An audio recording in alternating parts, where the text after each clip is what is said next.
Late pick 4, Friday, August 5th. Let's go.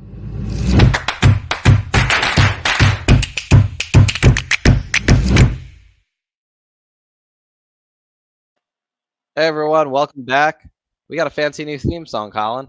That we have made it. After 1 week, we've made it. And Right. considering how bad we did on that pick four last weekend, for them to give us that nice intro is pretty sweet. Right? Oh, that was a rough one. There was definitely some prices. Congrats if you hit it. But yeah, we're hoping to do a little better this week. So yeah, we'll jump right into it. We're gonna do the late pick 4 for Friday, August 5th. Starts in race 7. What did you see here, Colin? Well, we're going a mile on the dirt. A claimer 16,000. I looked inside. I put 5 on top. Ragtime Blues. I like that Saez is up. It's a nice jockey change upgrade, I believe. You got Union Rags. Uh, 21 lifetime races, 6 wins. Everything else, I don't know. It was just hard to find someone that really did it for me, and this is kind of where I landed. I know Little Commissioner's beaten some of these. I liked that he's had 10 races at the distance, 4 wins and 4 thirds.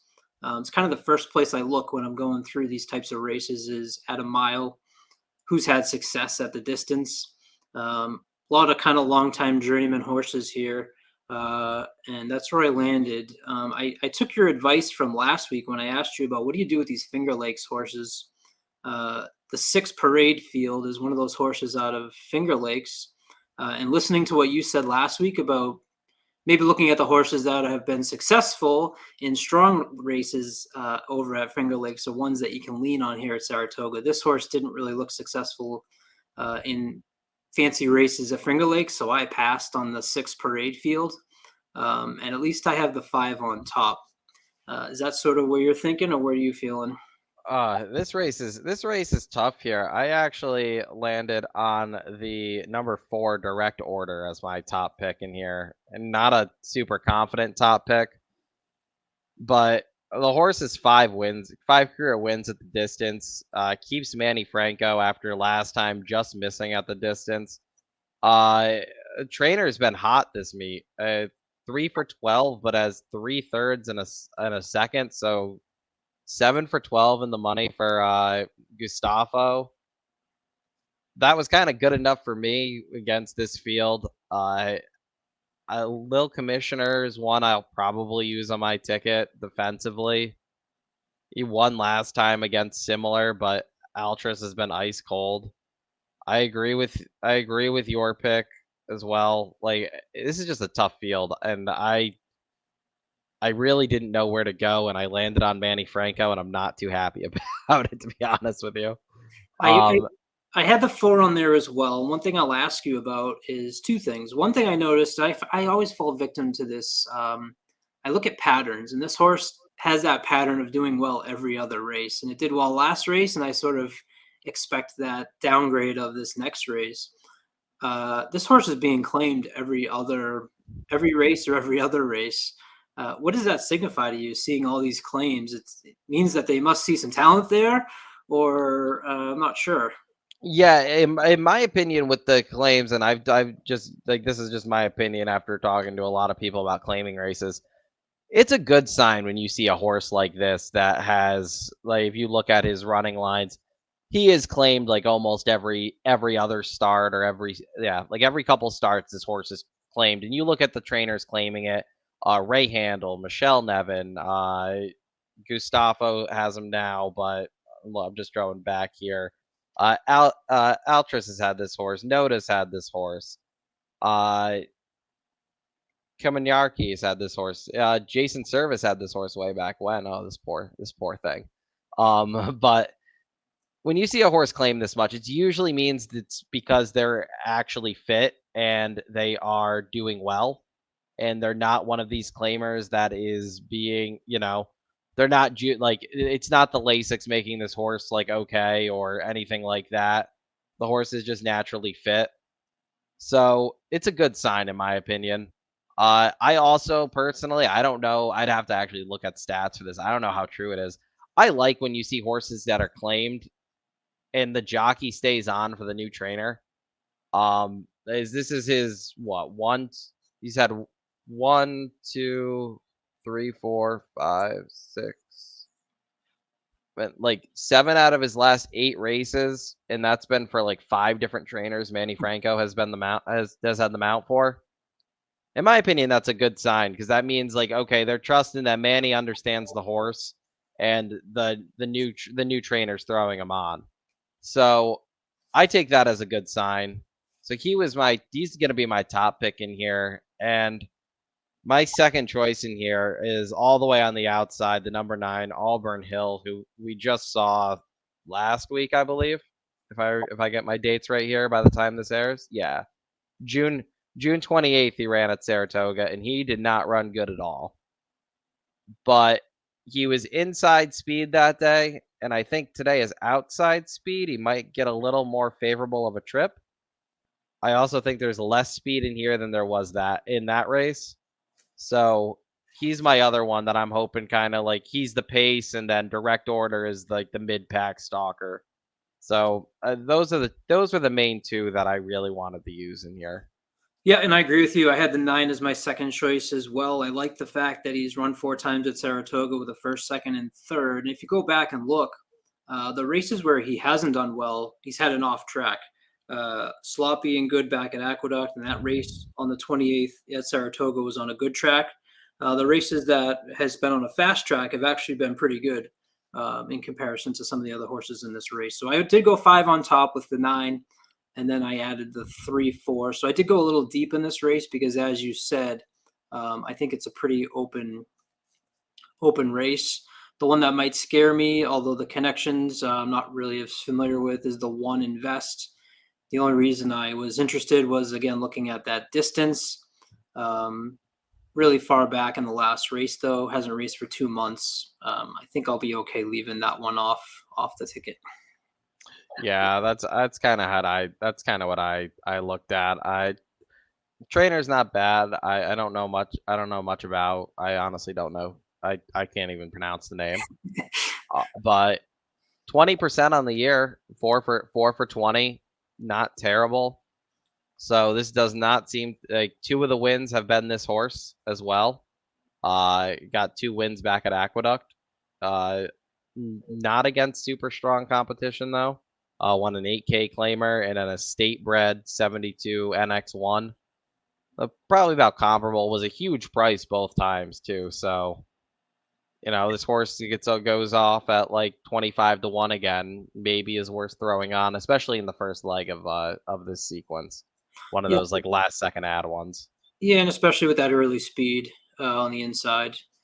In the claiming on the dirt, you get some early speeds. At a claiming level, it's something that I would tend to be more inclined to lean towards on a long shot than someone trying to close. Yeah, I agree with that. So, all right, we'll move on. 3, 4 in this race. Yeah, I'm 3, 4, 5, 9. I'm going to try to use those 4 and get out of this leg. Well, we agree. That's a good sign. Yeah, we agree. Let's hope it works. Let's hope it continues here. We'll move on to the second leg, which is the Grade 2 Hall of Fame. I believe it's Grade 2, right? Yeah, it's Grade 2. Yes. Didn't want to speak there. Grade 2 Hall of Fame, 1 mile on the turf. And this is a very interesting field, in my opinion. You get Stolen Base is back after he won the American Turf on Derby Day. Did not run great in the Belmont Derby. You get Tiz the Bomb, who everybody's favorite Derby money burner, is back again. Where did you go here?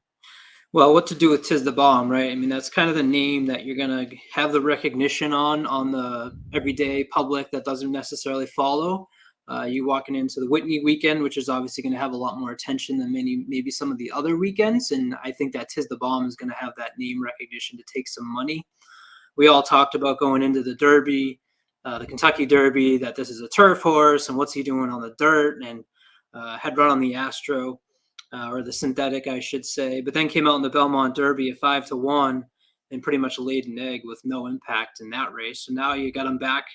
The one thing that I looked at with Tiz the Bomb And Julien Leparoux is the jockey that I will talk about on this show, and in most shows is the one that I always like. If I bet him, he's awful. If I leave him off, he wins the races. And turf with Leparoux is what scares me.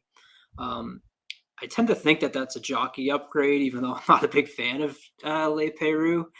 Um, so because of my just I don't know what to do with Tiz the Bomb, I looked elsewhere, and where I ended up landing was on the 6, Ready to Perform. As I said last week, I'm a sucker for Kitten's Joy Long on the turf. The connections of Brad Cox and Rosario, how can you turn away from that right now? If you look in the notes on this horse, he's had a lot of trouble. Bumped early, was 5 wide, was 6 wide, and on those 2 races, he finished 7th and 3rd. The other ones have been pretty respectable. I think if he gets a clean trip coming from off the pace, I'm more likely to lean towards the 6 as my on top. I'm going to leave Tiz the Bomb on my ticket, but 6 is where I've gone on top. Where are you with Tiz the Bomb? I am not using Tiz the Bomb at all. He's a horse. I think I'm gonna let him beat me here. I like chalk in the next leg, which I'm assuming most people will. So I'm leaving Tiz the Bomb off. And I saw Andy Serling tweeted about his Belmont Derby trip and that it wasn't good. I didn't see anything wrong with it. Like, yeah, he was a little farther back than he probably should have been. He did get caught a little wide. In my opinion, he ran how he was supposed to run there. I'm not a huge fan. I'm not a fan of Leparoux getting on. Yeah, he might beat me on the turf. McPeak hasn't won yet this meet. If this is the first race McPeak beats me this meet, so be it. It's been a good angle beating him. Um, I do the one positive is I do like the cutback to the mile for him, but my one hesitation here is that I haven't seen Saturday's entries yet, so I don't know if he's cross entered. I don't believe he is because I believe it would say if he was that he is not in the Saratoga Derby, because that to me says that McPeak is saying that this horse is just not as good. And he recently did this with Creative Minister, who was a big bet against for me in the Curlin on Friday. He's taken yeah, it's still a grade 2, but he's taken a softer spot with a horse who has been running against top competition all year. So you're taking a horse who he's running back-to-back grade 1s, and you got a grade 1 running on Saturday for this cut for 3-year-olds on the turf, and you're going to run them in the grade 2. Like, it just never sits right with me. So he's a toss for me personally. I agree with you on Ready to Perform. Ready to Perform is going to be on my ticket. Horse looks good, just hasn't gotten the win yet. I had him. He was on my ticket along with the winner Joe on the Preakness undercard. Might have been after the Preakness. I forget what race that race went off with Joe and Ready to Perform. But he didn't look bad last time out. That was the return of Annapolis, who ran fairly well. I believe that was Annapolis' second race of the year. So Ready Performs on my ticket. I'm actually going to go with the unknown here as my top pick, though. I'm going to go with Wit. And this is one of those that it's either going to look great if he wins, or it's going to look like a stupid pick. I like the mile distance for him. I think this horse can go 2 turns. I think he's wanted 2 turns since the beginning, honestly. A little surprised it's taken this long to get to 2 turns with him. His last 2 races that even go back to his 3 losses are twice to Jack Christopher, who is probably the best 3-year-old sprinter, and then to Gunite, who just won the Amsterdam on Sunday. So it's not like he's lost to bad horses. His pedigree says 2 turns and turf should not be an issue. He's got Medaglia d'Oro on the bottom. And his turf work, especially his turf work 2 back, there were some really good horses that worked on the turf that day. And he had the fastest time out of all of them. And I'm not huge into works like that. But the fact that he worked on the turf and Pletcher worked him that quickly on the turf, it makes me think that this has kind of been the target spot all along. So I'm gonna ride with Wit here as my top pick. And additionally, I'm gonna use the other Pletcher here as well because I'm not doing that. Getting beat by the other Pletcher. So Yep. those are my four that three that I'm going to use here. Yep. So we're again right along the same lines. I did 6319. Obviously that workout two back. When you see 1 out of 63, you did the work and looked in at who you ran with and trained on that day. I didn't do that, but the 1 out of 63 certainly stands out to me. And then came back July 30th for another 4 furlong workout. What I wrote on that horse was, in these grade 2 races on the turf, when reading the Art of Handicapping, what you want is class, and the Wit is right at the top of the class, dropping down from grade 1 races. Obviously not a grade 1 horse, but I think he fits pretty well in the grade 2s, and so I have Wit as well. The one I like that he has continued to improve, although it's been at stakes level, obviously lower than grade 2. Using the Brisnet speed figures and the early speed horse with IRAD, he's just continued to improve. So I am in on that one as well. I'm using Tiz the Bomb as exactly what you said is what I don't want to lose this ticket on, especially being able to go a single in the next one. Especially after what happened last week with Le Peru. I feel like the Bomb's going to get one of these races, and I'm just going to ride the coattail. So he's fourth on my ticket. I did go 4 deep with the 6-3-1-9. Yeah, and if I added a fourth horse here, I would add the Michael Maker Stolen Base. Getting Pratt. Pratt rode great here last week, in my opinion. And this horse, he won the Grade 2 American Turf. The Belmont Derby was a tough race. I'm expecting the Saratoga Derby to look just like that, but I'm in the same boat as I am with Tiz the Bomb on Stolen Base. If he was that good, he wouldn't be in this field. My only difference between him and Tiz the Bomb is that Pratt is getting them out. So I would use Pratt defensively on the turf all the time, especially when the morning lines come out, and if this horse is not the favorite and he's like 5 or 6 to 1, I'll use Pratt defensively, but we'll see.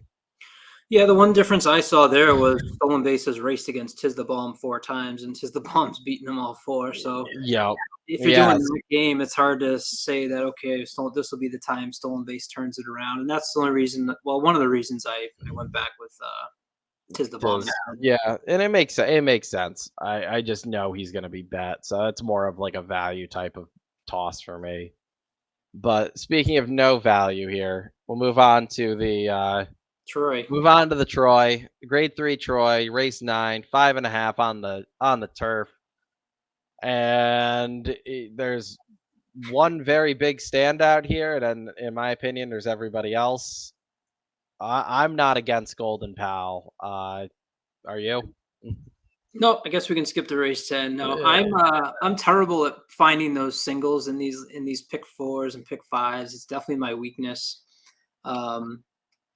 I'm pretty confident that Golden Pal is one that I can hopefully be comfortable with putting on top. Looking at the Brisnet Prime Power, 29-point difference over the next horse. To me, that's as big as you'll see in a race. So I kind of went Golden Pal and moved along. It's funny, we talked about offline. We talked about, should we do a double? Because it's supposed to be the double and down with Colin and Vinny. And we looked and went, well, there's no value in this late double, so why don't we make it a pick 4? So I think that kind of pretty quickly shows where we're thinking what's going to happen in this race. Yeah, it's just he's just faster in every way. I mean, I get, like, he is vulnerable. Like, for some reason, he does not always like to get out of the gate. That is, because like sometimes you get like his performance in the Shakertown back at Keeneland, where he's just a rocket out of the gate and the race is already over. But then like it was against tougher competition, but like his Ascot race he didn't break. And that the race was over for him, and he rushed. Like, you can't see like the split fractions on the PPs, he was rushed up and he was sitting like fourth, but like that's not where he wants to be. But he missed the break. The race was over for him. So against the American sprinters, though, he has just been much the best, and he's been much the like his last two losses have come at one was at Ascot, the other was at York, and before that it was Ascot. Yeah, there's only I three believe losses over there. yeah, and his only other you have to go all the way back to his maiden race at on the dirt at Gulfstream Yep, at to 4.5. find where he lost. He's 2 for 2 at Toga. Yeah, I just think he's gonna be very tough to beat here. So I have a he's hard time faulting horses that struggle at Ascot in in those really big fields. I mean, it's like faulting a horse that doesn't run well in the Kentucky Derby almost. So right. I'm okay just singling them and moving on. Yeah. That's how I am. There is speed. It won't shock me if he doesn't win, but it would also shock because there is a ton of speed in here. But he's been against this kind of speed before, and he's just been the speed of the speed. So it's chalky, but yeah, we're both singling Golden Pal here. I think we learned last week, as we talked about at the end, we said, hey, look how open this card could be. We wouldn't be surprised if there was a lot of bombs. I think we have a little bit of that in as well in the other three legs. So I'd rather single Golden Pal and try to find value in all of the other three legs. And hopefully that is where I can get my payout. Yep. I agree. So we'll move on to the last leg, race 10. It is a maiden 25,000 Philly New York bred, 7 furlongs on the dirt. Where'd you go here? That's the pick 4 special closeout at Saratoga, which you can expect just about every time as your maiden claimer on the dirt. I took 2 angles that I like in these maiden claimers. I have this silly angle that I love, which is the horse with the most experience in these races. You'd be surprised how well it does for me. People are always surprised when that horse that's 30 times and hasn't won and then he wins. I'll be the one person that kind of throws that horse on my ticket. So starting there with 4 Big Bean Christine, who's had only 10 starts, not like she's 0 for 30, 10 starts. The thing that I looked at here, 10 out of those 10 starts, 6 were on and off track. So sure, it was 0 for 10, but if you look at those races that were in the slop and muddy, those were her worst races. And so I'm kind of hoping in the 2 races that she did get a fast track, the first one back at Aqueduct in February, she got bumped at the beginning and showed some late foot. And in her last race on a fast track, she actually had her best race. Saya stays aboard. And if it is an off-track Saturday, I haven't actually checked the weather. You're up there. I don't know if you've seen it. I think it's it might be. It's supposed to rain. It's supposed to rain Thursday.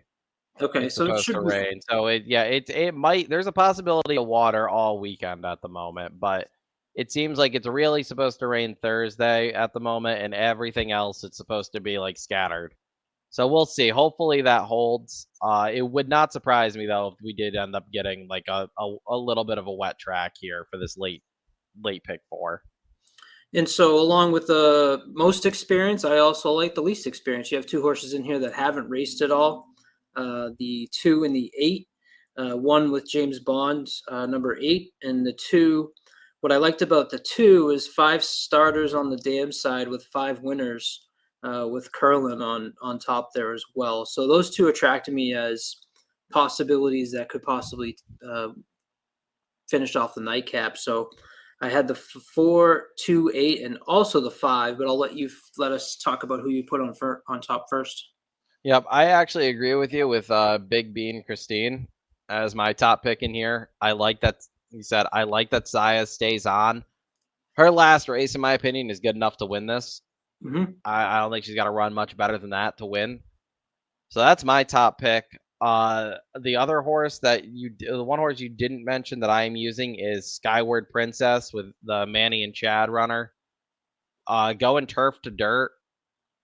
Pedigree just, in my opinion, says turf, but isn't a great. In my opinion, this isn't a great field, and Manny and Chad have been very good here so far this meet, and also it's Chad Brown, so tough. I would hate to lose a sequence to him because of this. Horse does not seem like it's great, but at the same time, like there's some of these horses in here who I could not get to. In the last horse that I am going to use here actually is the number 9, Jet Set Juliet. And I'm going to use this horse strictly because of its the race at Belmont last year, not this year's not the last race where it stumbled. She went gate the wire, and this field is not very good. These are the type of fields where cheap speed tends to hold. Mm-hmm. So especially getting Gomez back. It gets Gomez back. The horse was bet last time at same class level at Belmont with Gomez aboard. So I believe Keen Dancer didn't win next race, but Keen Dancer I believe won up here. The horse that lost his the horse that she finished behind last time. Mm-hmm. So not like the worst race the horse is coming out of. I think that that horse can be just go gate the wire. So I'm only going to use 3 in that last leg and hope it's enough, personally. Yeah, the other one I threw in there, as I said, was the 5. Same reasons that you had with the 9 of the 5 showing some speed. And I noticed that the horse has had lots of trouble. Hit the gate a couple of times, 8 wide in one of the races, but has done a pretty good job improving. I like the fact that in 6 lifetime races, there's a 2nd and 3/3, so 4 times in the money. So if you're playing horizontals, maybe that's certainly a horse you might not want to leave off, even though I know Vinny is a huge Dylan Davis fan. So probably the reason that he jumped out maybe to the 9 instead of that. So I went 4 deep again with the 4, 5, 2, 8. Yeah, and I am just those 3. So what's your ticket, Colin? And I will put it on the screen for everybody. So first leg, I went 5, 9, 3, 4. That's an order of preference. 6, 3, 1, 9 in leg 2. Single and Golden Pal, the 5. And then going 4 deep again with the 4, 5, 2, 8 for $32. So 4, 5, 8. And I am 3, 4. I'm typing this so I can put it on the screen as we speak. I am first leg. I am 3, 4, 5, 9. So we agree in the first. We agree in the first leg. Second leg. I am going 3. I'm going what? 1, 3, 6 was all I was going to do there. I believe 3. Yep. Leaving Tiz off. Yeah. 1, 3. 1, 3, 6. Single and Golden Pal, and then I was also going to, if I can pull this up, it's going very slow on my end now for some reason. There we go. Okay, I was going 4, 7, 4, 7, 9 on the to end it, and I believe that is $18. So I like that we have a lot of similar choices in this one. So hopefully we can both nail this pick 4. Yeah. I hopefully, and yours was 32. You said, and I will put it up across the bottom of the screen. There we go. So there's our late pick 4 ticket. Yeah, I paid both of them for $50. I think you definitely, if one of them hits, you'll definitely get at least 50 back, in my opinion. So not a terrible sequence. Has a very logical single. If you want to try to beat the single, good luck. I don't think that's gonna happen. But yeah. You got anything else, Colin? No, I'm coming up to Saratoga this weekend. I'll be there Friday morning. So if anybody's out there and going to be there, hit me up on Twitter. I'll be catching up with you, Vinny. Maybe we'll shoot out a video from Saturday from the great day of races that we have with the Whitney on Saturday. It's going to be awesome. Yeah, I'll be there this weekend as well. If you want to say hi, send us a message, and we'll be there. So Awesome. best of luck. Yeah, best of luck this weekend, everybody, and we'll see you next time. If I can find this. There we go. See you next time, everybody.